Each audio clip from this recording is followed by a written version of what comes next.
RPGs, MMOs, platformers, side-scrollers, top-down, Twitch shooters, all Connors, so we wander aimlessly along the streets, looking for the J-pop and for the beats of the rhythm dance machines that cause revolutions before our market met with financial execution. Institution? Once empires, now memories rise of the anti-game, second coming of ET. Game over, you've died, machine, out of order, can't play anymore, no matter how many quarters. Calluses all fade away, nobody left to play the games. No high score for us to claim, so this must be the end of days. Revenge of the nerds no longer, stomach growls with an 8-bit hunger. Combine censorship and politics, the churches call us heretics. It's scary, but it's very necessary that we end this shit. Master Chief's Halo was stolen away, and Nico went to prison for his GTA. You could hear the death rattle of the Xbox Live when the video game apocalypse arrived. CDM ogres all suffer for the lack of the daily grind. Fix us up with the war crack. Coaching strategies and playbooks turned to dust, while the gridiron gorilla laid to rust. Now Half-Life and Fallout are games, the descriptions of the gaming landscape left after the attrition of the final boss battle. We have entered but can't win, so long as they're convinced video gaming is a sin. No glitches, no codes, no way to blow a warp whistle, and this ain't the right form. TL out, magic missile. They have set us up the bomb. We have lost the Tecmo Bowl. Is there a cheat code in KD to save our souls? Calluses all fade away, nobody left to play the game. No high score for us to claim, so this must be the end of days. Revenge of the nerds no longer, stomach growls with an 8-bit hunger. Combine censorship and politics, the churches call us heretics. It's scary, but it's very necessary that we... Ladies and gentlemen, am I up in the house? Ladies and gentlemen, please welcome Ted Price, founder and CEO of Insomniac Games.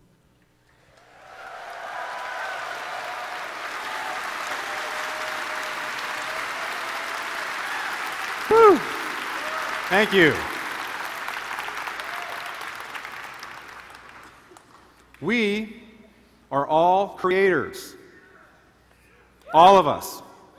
First and foremost, though, we're gamers. We've been gamers all of our lives since we could hold a controller, and that's why we're here at PAX, right? We live, we eat, and we breathe games. For a lot of us, some of our most memorable moments can be attributed to games, and games have left an indelible mark on most of our lives.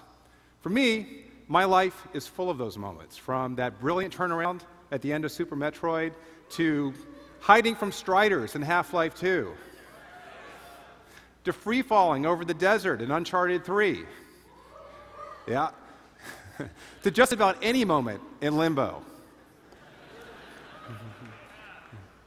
Now, not everybody understands where we're coming from. Our passion for games over everything else can sometimes create friction, especially when it comes to how we spend our free time. Sure, I say to my wife, I'd love to go to that Lady Gaga concert this weekend, right? But really, I'm thinking, man, I want to take my new League of Legends hero out for a spin, or, oh, my Team Fortress 2 clan's going to kill me. I told them I'd play Saturday. Or maybe I just want to stay home and dance.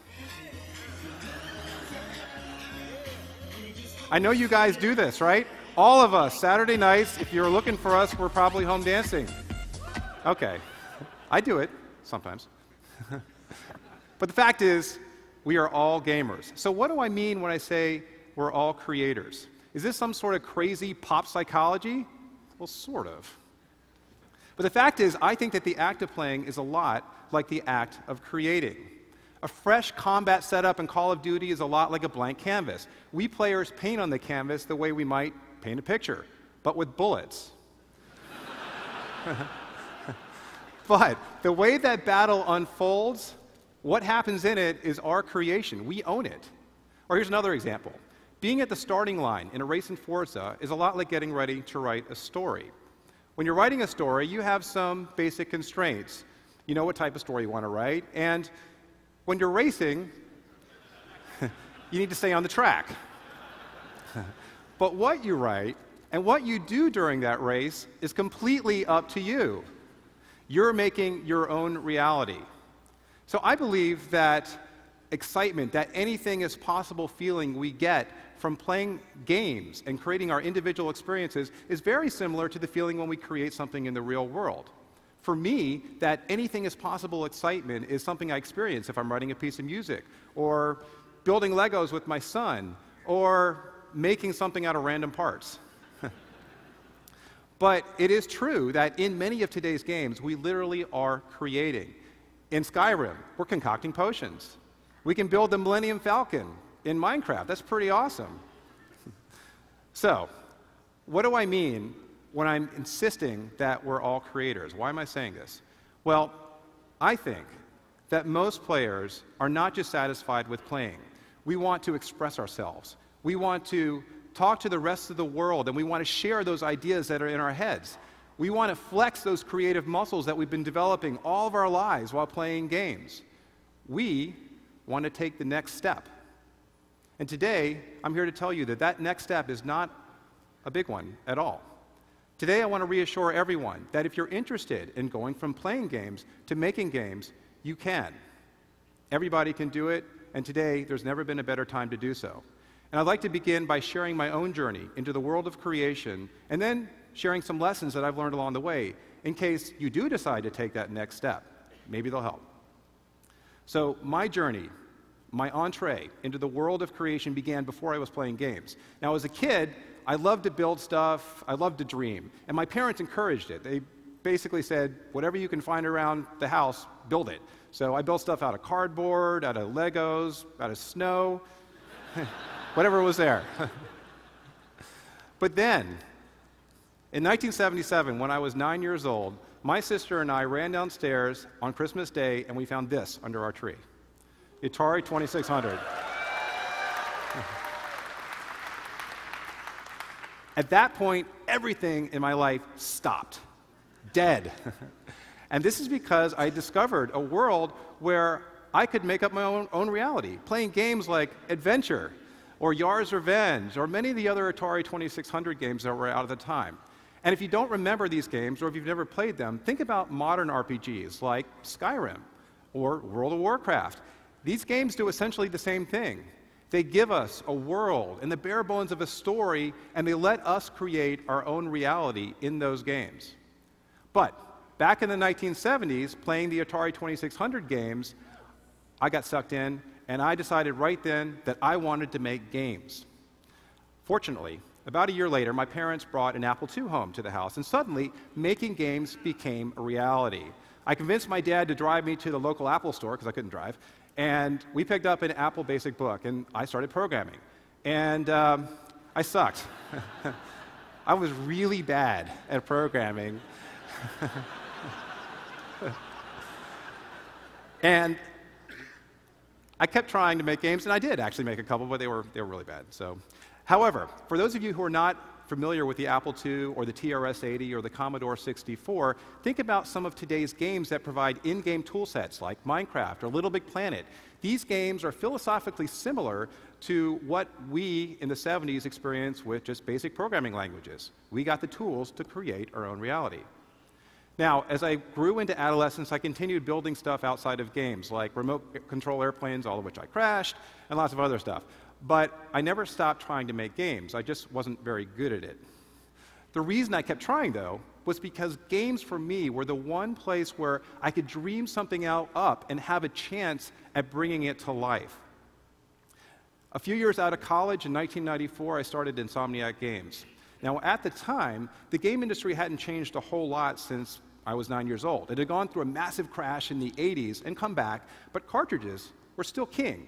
Sega and Nintendo ruled, and unfortunately, most people thought of games as toys, especially if they weren't gamers. But that was all about to change.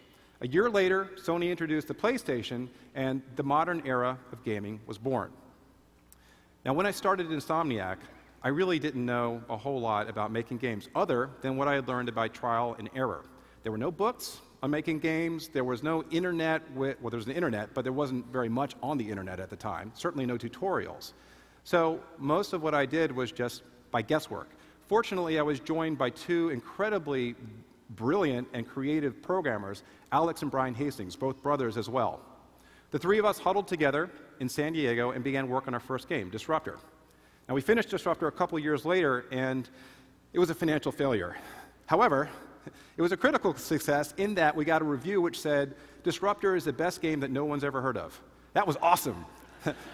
For us, that we had worked our asses off on it, and we actually got recognized for this game, so we were really happy.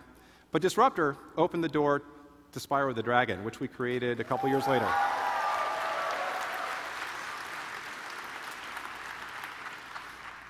After Spyro, we built a couple sequels, and then we moved on to Ratchet and Clank. And we've been building Ratchet and Clanks for a long time. And we continue to build them. Along the way, we also created Resistance, along with 2 Resistance sequels. And most recently, we finished our first non-console game, Outernauts, which is now out on Facebook. It's actually in open beta right now. And coming up in a couple months, we'll be releasing Ratchet & Clank Full Frontal Assault, which is a brand new Ratchet game. We also have a number of other games in the works about which we're remaining tight-lipped for now. But over the last almost 2 decades, we are very lucky to have experienced the success we have in what is absolutely a roller coaster industry.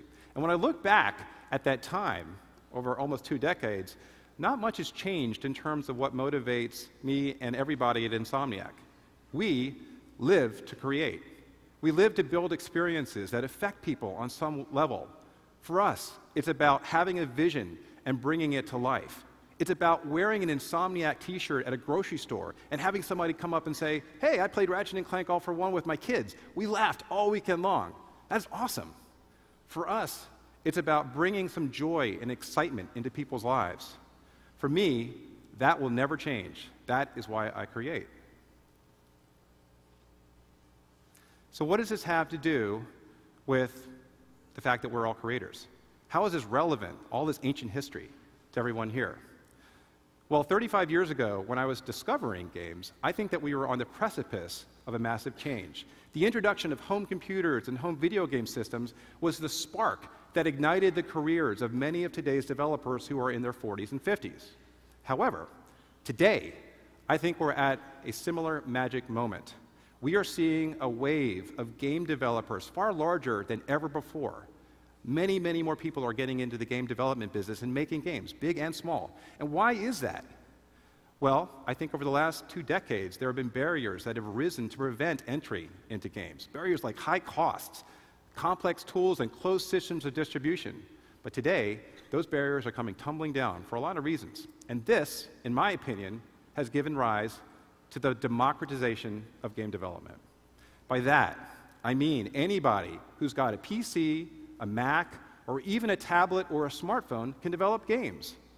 All of the tools that you need are at your fingertips. Tools for creating any kind of art or animation or audio, code libraries, and most of them are cheap or free. And when it comes time to actually put those pieces together, there's a plethora of engines and tool sets you can use for it. And in some cases, once you've actually distributed your games, you're still not paying anything, in the case of something like Unity. If you want to know how to make a game, well, with the internet, it's like having 1 million experts living in your bedroom. Anything you want to know, you can find within a matter of seconds. And if you can't find it, well, you post on a forum and somebody will get back to you in a few hours.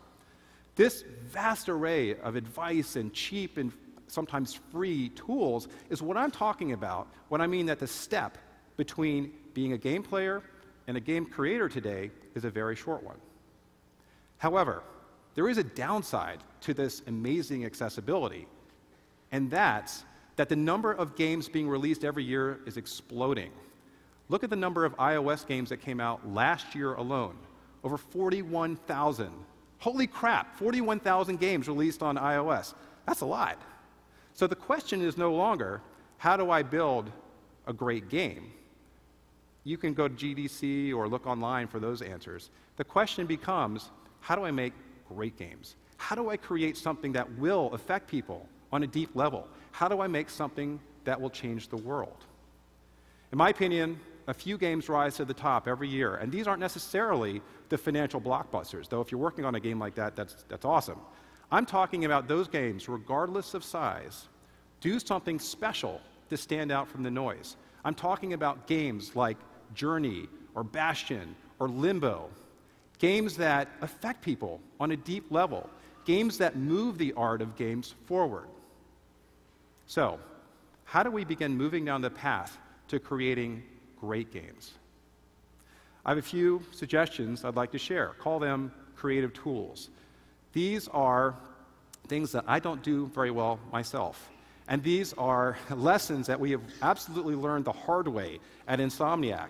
And we apply them inconsistently because they're very hard to do. The first suggestion is this: do one thing better than anyone else. So when we're in a situation where we're creating anything, whether it's a game or a piece of art, we generally start by looking at a blank piece of paper or a blank screen. And we start writing down some stuff. And the good news is that anything is possible. The bad news is that anything is possible.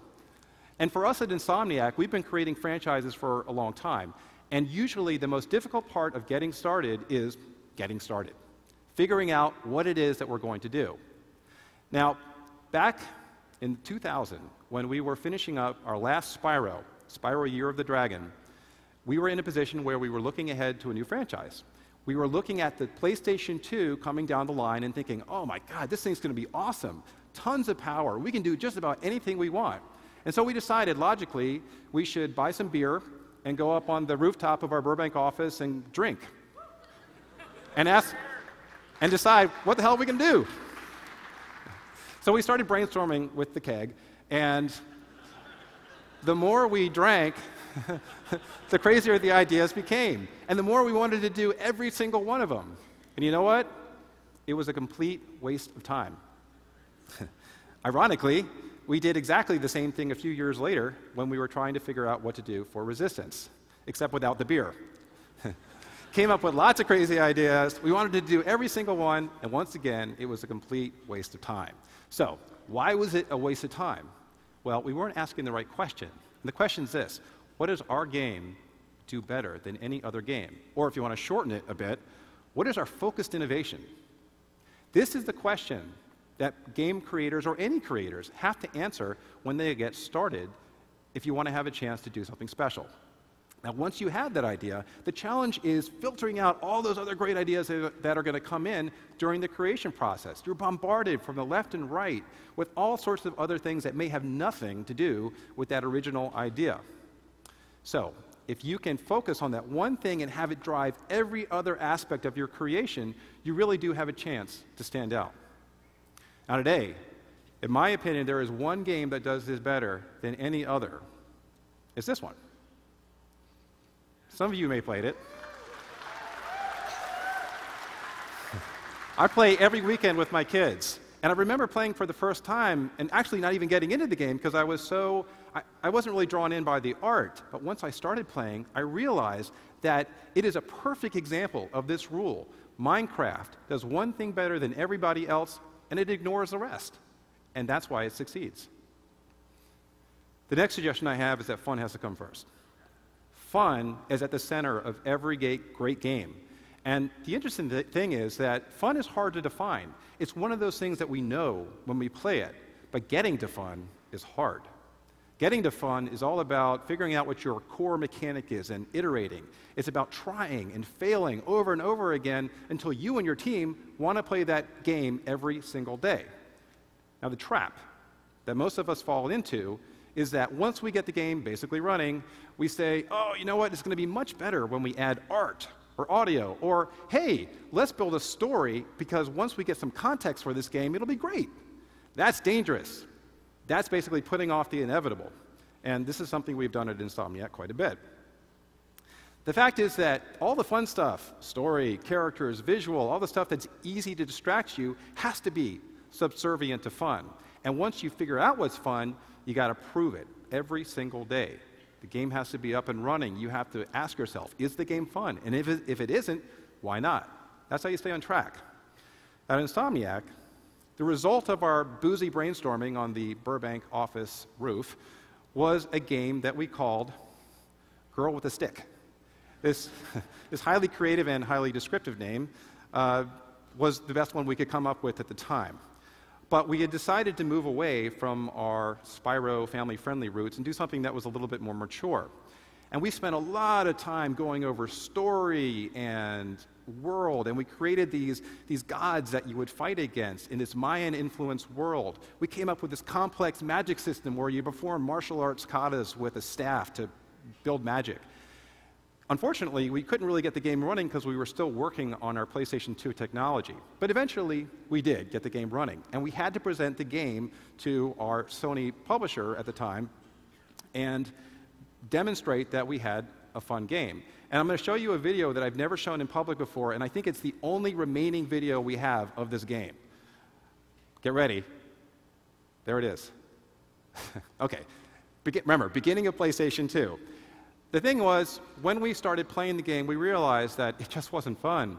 The combat was lackluster. The traversal wasn't what we wanted. All these great ideas for making big bosses and rideable creatures, we just couldn't get in, and as a result, the game wasn't fun. We ended up deep-sixing the game. We'd spent a lot of time and a lot of money on it, and we eventually moved to Ratchet & Clank, but we had taken a big detour. Don't let this happen to you. Fun has to come first. The third suggestion I have, define your audience. Now, if any of us decide to actually go out and do a game, and somebody asks us, who are you making your game for? Usually the first response is this one. The whole world. Everybody's going to love my game. My game's going to be so awesome that my grandma's going to play it, and then my second cousin, and his teacher, and whatever. The fact is, today, that's a dangerous answer, because today, the gaming audience is really, really diverse. And ironically, you have a much better chance of reaching a big audience if you can figure out a small segment of your audience and do something that they're really going to dig. So ask yourself, who am I making my game for? Is it the mobile consumer, someone whose attention span is measured not in hours, but minutes? If that's the case, your core mechanic better deliver satisfaction in a matter of seconds. Is it the hardcore shooter? Probably most of us are hardcore shooter fans. If that's the case, then your camera and your controls better be second to none. Is it the Facebook maven, someone who flits from game to game and wants to share everything with their friends? If that's the case, then virality better be a core part of your design. When we began building Outernauts a while back, we had to learn a lot about a brand new audience very fast. And even though the game shows off our console proclivities in terms of its design, we also had to learn quite a bit about virality and sharing, and we had to take a completely different approach to user interface. We minimize user interface on all of our console games, but on Facebook and social games, good user interface is everything. If you can define your audience, you have a better chance of doing one thing better than anyone else and making sure that fun comes first. The last suggestion I'd like to make, if you're interested in getting into games, is make it personal. The creation process should be an intensely personal experience. You are sharing your interests, your experiences, and putting a little bit of yourself into everything that you make. Today, as we start spending more time and more money and have bigger teams on games, it can be a fine line to walk between what's interesting to us and what's interesting to our audience. Sometimes we've got to find some common ground. But if we can find common ground, then we can let that drive our game's personality. Now, for me personally, and for a lot of the folks at Insomniac, we are passionate about crazy weapons. This has been a hallmark of our games from the very beginning, and it drives the personality of many of our games. Even if it's serious fare, like the Mutator in Resistance, or something that's more comical like turning your enemies into penguins and making them dance to disco tunes in Ratchet & Clank. But when you make it personal, it shows. Making it personal is all about, again, putting yourself into the game. It allows us to see an individual's or a team's quirkiness, their hopes, and their fears. When you make it personal, you give your game a soul. So doing these things, applying these lessons can be really useful if you are getting into any kind of creation. However, there are always barriers that stand in our way. These barriers create a big gap between the intent to create and the act of creation itself. And I want to share what I think are the three biggest and baddest barriers of them all. The first is self-doubt. For those of us who've ever wanted to get into games, sometimes this is what prevents us from making that step. We think, oh, making games is hard. I can't do that. Or, I'm a programmer. I can't do art. Or, I don't have any good ideas. Nobody's going to like what I suggest. These doubts build up and they become manacles that prevent us from doing anything. They paralyze us. And when you start working with a team, you will hear things like this. That's dumb. Why would you ever suggest that? Or, you're not qualified to suggest design ideas. You're an artist. those kind of comments build self-doubt further, and it becomes sort of an acid that eats away at the initial enthusiasm we had for our project in the first place. For me, I've always had a phobia of appearing stupid in front of others, and I don't admit this publicly very often, but I do, and it's dogged me for my entire life, and it's held me back from suggesting things that I think are good ideas, and it's created a lot of self-doubt. And I've had to work hard to get over that, especially in a creative endeavor like making games. A good example of that is, for me, was during Resistance 2. We were getting ready to go into production on the game, and a colleague of mine, for whom I have an immense deal of respect, and I, got into a knockdown, drag-out yelling match over the weapon system. I wanted to bring the weapon wheel from Resistance 1 into Resistance 2, and he suggested that we do something that was a little bit more innovative and more fresh, have a two-weapon system. And we argued back and forth, and all of a sudden, self-doubt started creeping up on me again. And I felt like I knew it was right, but I just started doubting my own arguments. And eventually, I backed off, and we put the two-weapon system in. And when the game was released, it did well, but we did get a lot of critiques about that system. And I regretted it. However, it taught me an important lesson, and that lesson is this: conviction can squash self-doubt. Conviction that your ideas are good, that you do know what you're talking about, that you should try these things that you feel so passionately about. Now, when we're just getting started, we often don't know what the hell we're doing. So it's hard to have conviction, because what are you drawing on? Well, I want to remind all of us that if we are getting into games, we are drawing on years of absorbing design and game creation lessons. We actually should have conviction about what we're saying. And for anybody getting started out, my advice to you is to do what I did when I was working on Disruptor with our small team, and that's go with your gut. Or that little voice in the back of your head that's telling you, hey, you know what you're talking about, give it a shot, don't give up. But the fact is, without conviction, no creation would ever occur. The next barrier, in my opinion, is rigidity. Now, it's easy to confuse conviction with rigidity. Rigidity is all about holding on to an idea so tightly that no matter what, you will not be dislodged from that idea. And when it comes to game development and the game industry, which is highly fluid and changing under our feet daily, if you combine that with this idea that creation itself is highly subjective, staying rigidly locked to anything can be dangerous. Now, I learned this the hard way on Ratchet & Clank. These are some of the early sketches we have of Ratchet. Brian Hastings, our chief creative officer, came up with the idea for Ratchet. It was all about this crazy character who flew from planet to planet with really neat weapons. Dave Gerton, who is our lead character designer, started sketching him out. And he and I would meet every single day and talk about the designs. And it wasn't talking all the time. A lot of the times it was arguing over the design. It was an emotional battle for both of us. But eventually we arrived at a place where we were both very happy about the design. And Ratchet looked like this. We built him, and we got him in the game, and everything was cool. 3 months later, we had a visit from our Sony Japanese producers. They came down, and they looked at Ratchet running around, and they had some comments. The first was, he looks a little bit like a mutant. He needs some eyebrows. The second was, it's not that visually interesting. Let's just give him some stripes. And the third was, that brown is really ugly. He should be yellow. Now, I was apoplectic. We had been through so much, Dave and I, going back and forth, and we're so happy with the design that there was no way we were going to change. And in a room full of producers, I think there were probably 12 Sony producers, I stood up and said, we'll change Ratchet over my dead body. I literally said that. It did not go over too well. But to their credit, Sony was very polite, and they continued to explain why they thought these changes would be good, and I continued to fight back and say, no way are we going to do that. Fortunately, somebody was listening, and that was Dave Gerton. Dave came back a week later with the Ratchet design that we have today, with stripes, with eyebrows, and with a more yellow color.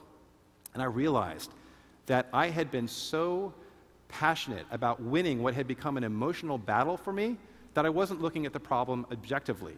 Had I stayed rigidly locked to the original design for Ratchet, then the game would be very different and may not have even been a success. Now, most of you probably work on teams of some sort, whether it's in games or outside of games, and you probably know someone who, no matter what anybody else says, refuses to change their mind. And when you have 15 team members pointing at one guy and saying, dude, you're crazy, or dude, come on, back off a little bit, that can be a real problem. That diva-esque behavior can sink a team. Sometimes it works. Sometimes you have that one creative person who is just on a different planet and is awesome, but that can also create a lot of division on a team. Solution, of course, is flexibility. Flexibility means being able to let go of some of your ideas, to kill your babies, as the saying goes. Now, I have 4 kids, so whenever I say that, I feel really queasy. But it's true. In the game business, we have to learn to kill our game babies. Flexibility is all about, again, just learning to be a little bit more forgiving. Without flexibility, we can't iterate on our original creation and make it even better. The final barrier, in my opinion, is apathy. And by apathy, I mean not caring about what you're creating. We've all experienced apathy at some point. And you probably know situations, or I've seen situations where someone says, yeah, I'm making this game because I just need a paycheck. Or, yeah, that original idea was awesome, but it's evolved into something that just kind of sucks right now. Or, I'm doing this because I need the credits to graduate. Apathy can creep in after that initial flush of excitement has dissipated and the real work begins. Now, some of us have had those amazing ideas, which we know are going to change the world, and we are convinced of it. And then a couple weeks later, we're firing up our PC, not to work on the game, but to play a few more levels of Diablo 3. All of a sudden, that awesome idea is collecting dust with all the other awesome ideas. It's hard to avoid apathy, but it's important to try. At Insomniac, we experience apathy at some point in every one of our productions, and usually it's about 2/3 of the way through. At that point, the game is lying in pieces. People have forgotten what that original vision was. We've been burning ourselves out, working really hard, and people start to drift. But what conquers apathy is passion. Passion for that original idea, no matter how broken it tends to be during production. Passion for what it will become. Now, we experienced this in a big way on Ratchet & Clank Up Your Arsenal. This was a game where we were building our 3rd Ratchet game in 3 years, and we had completely overreached. We had planned to put so much into this game that it just looked like we weren't going to get it done. We were 3 weeks away, or 4 weeks away from our gold submission, and the game was in pieces. People were exhausted. Fortunately, a small group of passionate individuals got our multiplayer competitive up and running, and suddenly we could see what the game was. People started playing the game and said, yes, this is fun. This is what we thought we were creating all along, but we just hadn't been able to see it. Once we were able to play that, it ignited a fire for everyone, and we blasted our way to the finish line and delivered what I think is one of the best representations of who we are at Insomniac. Passion allows us to get through the most difficult aspects of production. It allows us to build something which, maybe while not perfect, gives us a chance to change the world in some way. Passion is putting a piece of ourselves into everything we do and making it personal. So part of my intent in sharing these lessons and identifying these barriers is to pull back the curtain a little bit on who we are at Insomniac Games, to share a bit of our story. Nothing about building and growing Insomniac has been easy. We have faced and we continue to face huge challenges every single day. The struggle is constant. However, fighting and surviving this industry has made us stronger, and it's taught us some lessons that we continue to apply, especially the lessons I've brought up today. These are lessons we're applying to brand new intellectual property, and these are lessons that are helping us to continue evolving as a company. Now, even if you aren't interested in making games, identifying these barriers and applying these lessons can help you in whatever field you've chosen. Feels like sales, or marketing, or engineering, or even finance. Fun should come first in finance. We should all remember that. But if you are interested in taking the next step, if you are interested in making games, I believe that's a very short step today. Remember, we are all creators. I believe that in every single one of us is a Mozart, a Rembrandt, an Alan Turing struggling to get out. It doesn't mean that we have to be extraordinarily gifted in any particular area to make games. It just means that we have to believe that we have potential. And once we believe we have potential, it's about working hard and staying doggedly true to our ideals. At that point, we have a chance to actually change the world. I'm convinced that the next big evolution in games is as likely to come from a passionate individual as it is a well-funded development team. And it's just as likely that the next big things in games will come from someone in this audience. I challenge you to make that happen. Go create. Thank you.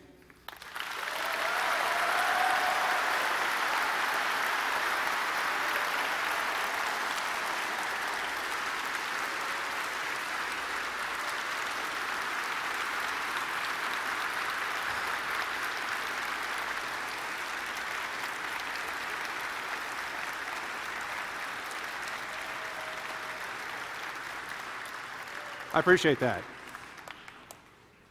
So after that, I am here to answer questions on almost any subject, related to games.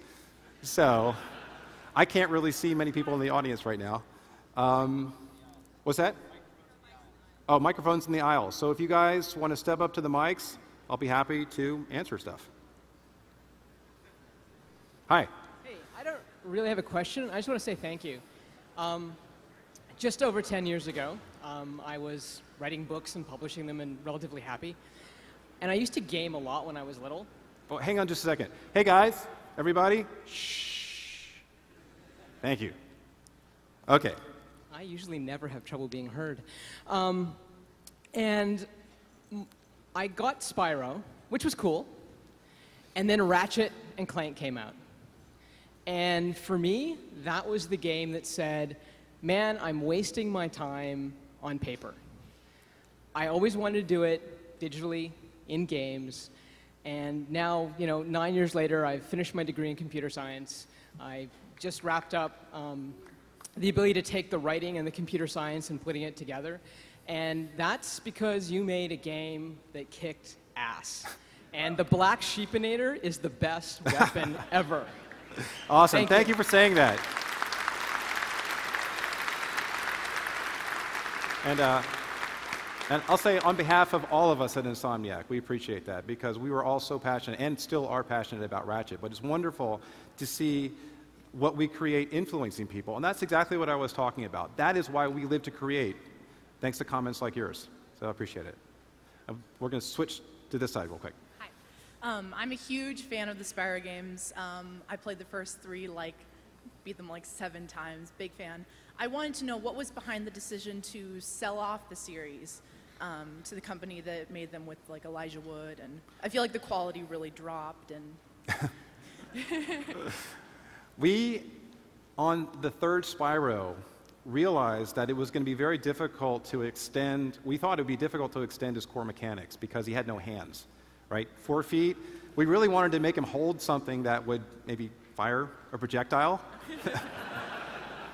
So we decided, let's move on to something different. And the other thing we wanted to do as well was to give ourselves more latitude for changing up the game design. We knew at that time that platformers had a pretty good place in the market, but we wanted to evolve them further. And so by doing something different, it allowed us to take the next step in platformers. Ironically, that wasn't our first motivation. Our first motivation was to do the Girl with the Stick game and do something a little bit more mature. But we ended up coming back closer to Spyro, but then taking platforming in what we thought was a different direction. Good question. Thanks. Yes? So you were talking about in your presentation how meeting with Japanese people influenced the final design of Ratchet. But even then, it ended up that in Japan, they changed Ratchet even more to have huge black eyebrows and such. I was wondering if you had anything to say about that. That's a great question. So when I mentioned this meeting we had initially with our Japanese producers where they made the suggestions for eyebrows and stripes and yellow fur.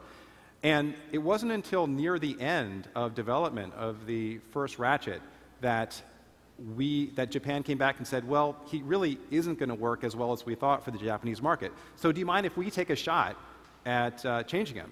And they sent us back a sketch of Ratchet with these giant caterpillars on his brow. And we were taken aback. We went, oh my God, that doesn't even look like Ratchet. What are you doing? But it turned out to work really well. And if you guys saw the most recent Ratchet & Clank commercial, there's a Japanese commercial on YouTube right now that was released for Full Frontal Assault. Is that right, James? I'm sorry, right, the HD collection.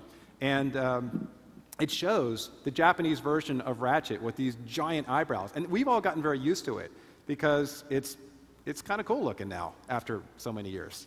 But anyway, yeah, that was another. That's just, you work with publishers and you have a good exchange of information, and sometimes certain things work for certain territories better. So, who are you? Mike Acton. So can I put you on the spot a little bit? As a game dev, you personally, as an individual game dev, what is it that you think you do better than anyone else? What's that one thing for you? Mike asked me, what's the one thing that I personally think I can do better than anyone else as a game dev? I think that's build consensus.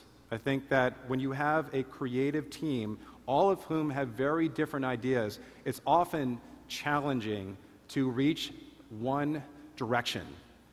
When the bigger your team grows, the easier it is to become an amoeba and spread out in all sorts of different directions and not have a unified vision. To have a unified vision means that you have to have passion about what you're doing, but it also means that you have to get everybody on board. And that isn't easy to do. And what I've found that I like to do a lot is build consensus, talk, get people together, get them to discuss the hard problems, and then come to a unified conclusion. Thanks, Mike. I didn't know he was going to ask that, by the way. Just letting you know. Okay. I've been a big fan of your Spyro series for a while. My brother and I played them together for ages, up until after Year of the Dragon. And I'm pretty sure he'd want me to ask you this question. What idea really spawned Spyro the Dragon? How did you guys come to make him? That's a great question. When we finished Disruptor was a very dark, M-rated game, even though it was kind of goofy with its cinematics, if you ever get to play it. We were ready for something different, a breath of fresh air. And at the time, Mark Cerny, who was our producer at Universal Interactive Studios, came to us and said, hey guys, there is a vacuum in the family market right now. Nintendo owns families on the N64, but there's nothing on the PlayStation that can satisfy a wider audience. So why don't you guys think about doing something? One of our artists, Craig Stitt, said, look, I've always wanted to do a game about dragons. And at the same time, Al Hastings, who was building our engine, had built this awesome engine which could support much larger environments than anything we had seen on the PlayStation at the time. And so those all kind of came together, and after a couple months, we ended up with a cute dragon flying around in these very open pastoral worlds. So a bunch of people contributed to the ideas that really birthed Spyro. And that's usually the case, that is the case with all of our games at Insomniac. It is a very collaborative environment where we ask everybody to contribute, to tell us what you want to do so that we can figure out something that's, again, as interesting to us as it is to our audiences. Thanks. I always want to say I've been a fan of Ratchet & Clank ever since the beginning. Rhino is, as far back as I can remember, is my first ever innuendo joke. And my question was, when going from Resistance 2 to 3, what was the main driving reason behind changing the main character? I mean, when you do that in a series, you can very easily have that result in a broken fan base. So what was the main reason changing the main character from 2 to 3? Okay, spoiler alert, guys, so put your hands over your ears. We killed the main character at the end of Resistance 2. So that's why we had to change to a new main character in Resistance 3.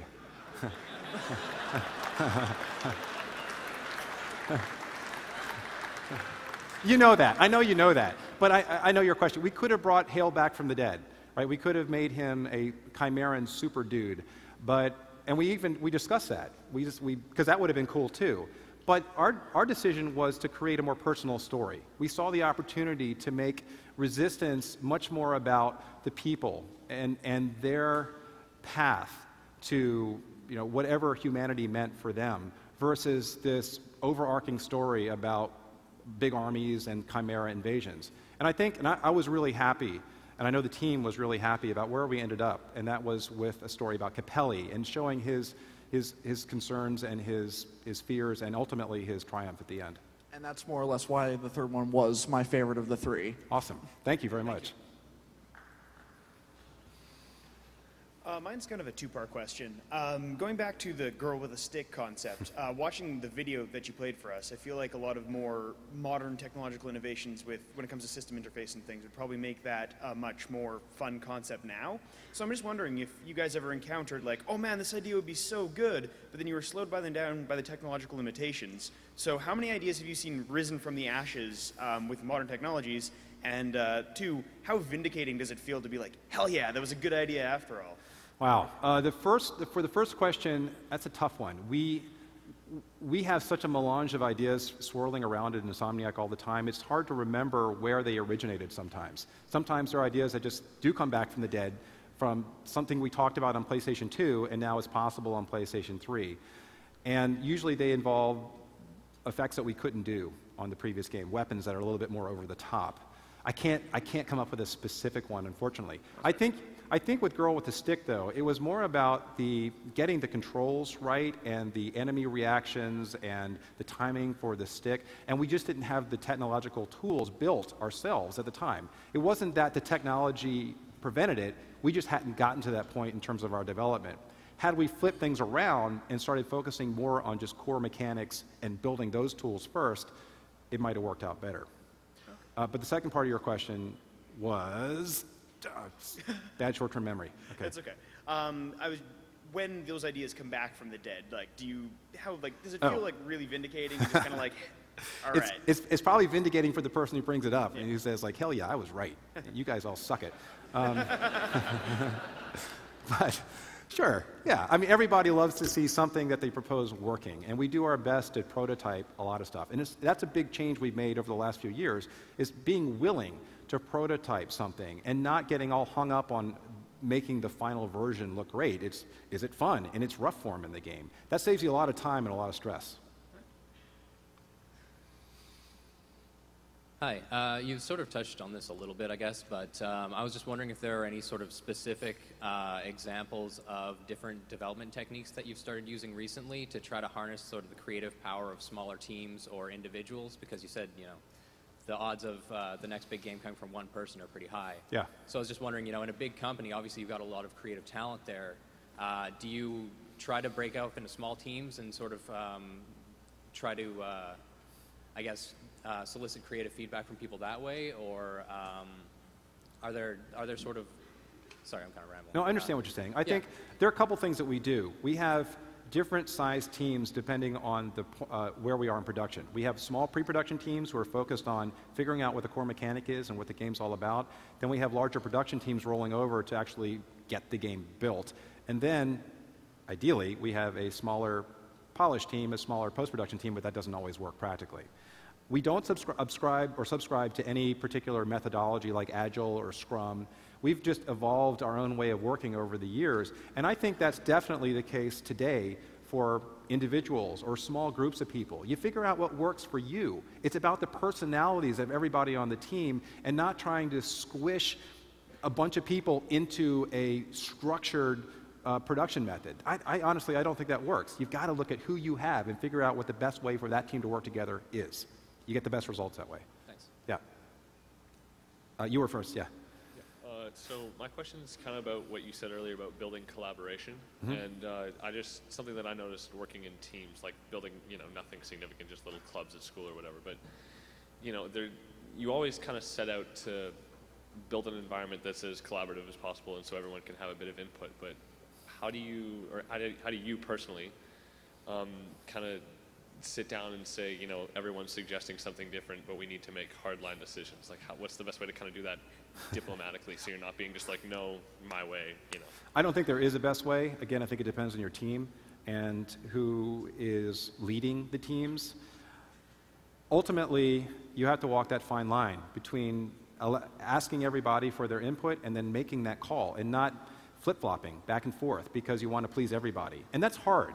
As a leader or somebody who is responsible for setting a direction for the team, you've got to balance being a complete dick and being somebody and acknowledging people's contributions and saying, okay, that's a great idea, but you know what? It doesn't fit with what we're doing. And a tool that you can use to make that work without pissing everybody off is make sure that your game does do one thing better, right? Figure out what that thing is early, and if ideas come in that don't match that and just are somewhere off on another planet, then you can say, okay, great idea, but not for this game, because this is what we're doing. Okay, awesome. Thanks. Yeah, you got it. Hi. Hi. So, odd question, I guess.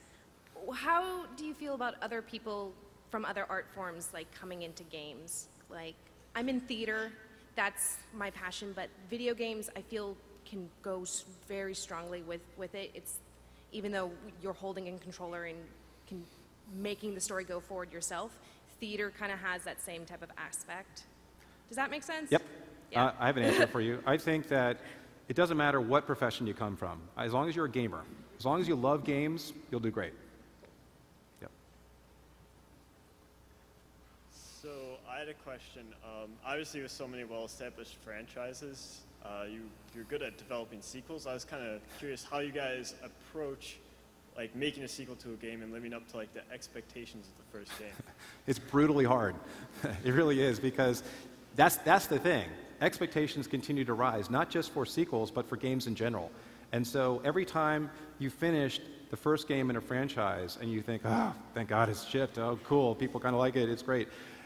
The pressure has ratcheted up even more because you've got to best your own game and then all the other games that are coming out to compete with that sequel. So how do you do it? Just a lot of trial and error for us. And I mean, but again, focusing on what that game does best can really help drive its ultimate success, right? Figuring out, okay, this sequel needs to reflect what the original game was, but we're going to do something a little bit different. We're going to change the rules a bit without deviating and making a completely different game. Now, we have fallen into that trap a lot, where we have changed a game so much that it doesn't even feel like part of the franchise, and we've gotten hammered for it. So we are still trying to find that balance between making something that feels fresh, but is still strongly connected to what people loved about the first or the second game. Thank you. Yeah. Hi. Hi there. First of all, don't worry about Disruptor. It's already name-checked in a rap song, so I think you have immortality there. That's cool. Yeah, it's Del the Funky Homo Sapien in Protoculture. It's pretty good. Okay. Anyways, I came in a little early here, or late. What weapon that you created for Ratchet and Clank that got cut that you wish would have been put in any of the games? Oh, that got cut. I'm going to draw a blank. I can tell you my favorite weapon is period. I wish we would bring back again is the bouncer. Yes. See, you love the bouncer. The bouncer for me was awesome, but just because it's such a brutally effective weapon, and at the same time it's really cartoony and fun to use. But once you upgrade it, it just wastes everything on screen, and that's a very satisfying feeling. So that's my answer. Thank you. Yeah. I can tell you one that we talked about for Resistance and we didn't do. We originally were talking about something called the Tapper, and you would fire, the idea was this was a gun that fired pipes, like sharpened pipes, and would stick into people, and then it would you just bleed out of the pipes. So you become this, this blood fountain. We were really excited about that, but it didn't work. Maybe someday.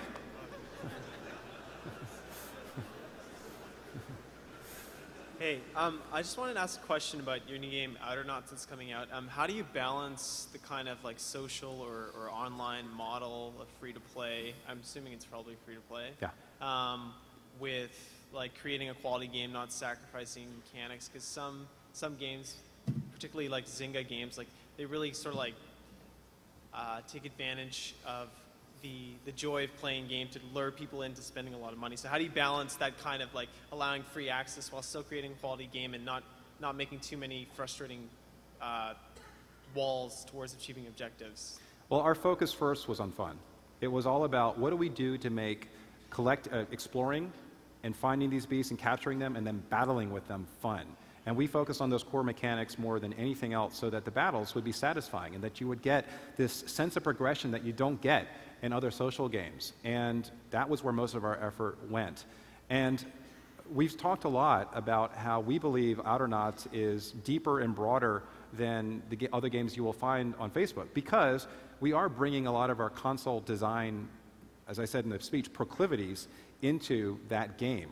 And it does have tools for virality and sharing where you can actually share your stuff. And, of course, it does have energy and some of the other aspects of Facebook games in it. However, one of the great things about being on Facebook and being live all the time is that we can continue to tune that and tweak that and hear back from our consumer players and find out what they like and what really pisses them off. Very different from packaged goods, which is really exciting to us. So that game continues to evolve. And I encourage all of you to play it and give us feedback on the forums. Tell us what you think and be blunt about it. That's what we live for. That's why, again, why we create games and how we feel we can continue to make better games. But everybody here has to speak up. Tell us what they think. Thanks. Thank you. Yes. Hi there. Hi. So we were talking a little bit earlier about sequels. I feel like there are a lot of sequels being made by the industry these days, and I'm wondering how you guys make the decision between making a sequel and making some original IP. That's a really good question. When you put your heart and soul into any franchise, into creating any franchise, you want to see it live, and you want to see it live for as long as possible. Thus, in a more technical sense, that means making sequels. And we look at our sequels as an opportunity to change things up sometimes, extend the story, bring new characters in, and do something fresh for consumers. At the same time, we also have a need as a creative group to continue to branch out and to make new stuff. I mean, we all are creators. We just love the idea of coming up with fresh new things and trying them out. So for us, it's a numbers game in some ways, in that we have a team that's a certain size. We're not a big company. We only have a couple hundred people at Insomniac. And we have to decide, where do we have bandwidth? Can we actually continue to take these franchises that we love and extend them with new games and build new stuff? So it's really, when do we have the time to start a new team, and when can we start a new team? And that window opens and closes all the time for us. So there's no easy answer. There's no kind of dry rule that we can apply. I can tell you that we will continue to create new franchises. We love that aspect of being in the games business, and we are very lucky to have had and continue to have opportunities to build new games. We really dig that. So, thank you. Yeah, you're welcome. So I think I got time for a couple more questions. Yes. Hey, first off, fantastic keynote. I love that you brought up that we are all creators. But you also brought up the issue of, there's like 40,000 iOS games released, last year.